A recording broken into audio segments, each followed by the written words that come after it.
Miarabanareo salama tapoko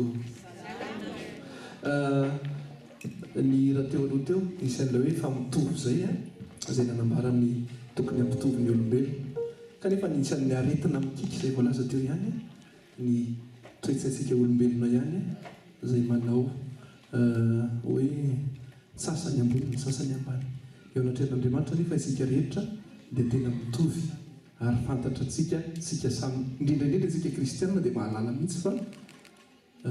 mitovy ny olombelona anatrehan'Andriamanitra dia zay ny anton'ny hira anankiray lasa teo mila fanasitranana fa nisy tantara koa tao amin'ny tantarany malagasy zay ho tantaraina ianareo amin'ity tantara manaraka mety hira anankitelo reto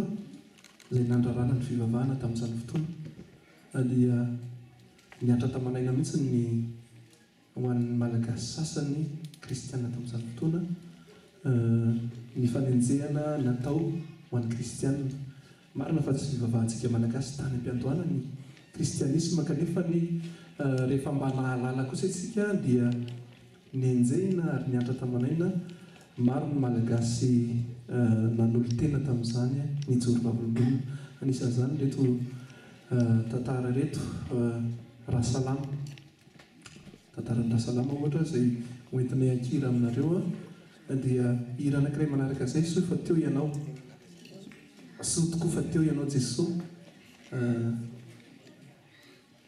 nanolotra ny ainao hamonjy anay rehetra zay foinao manokana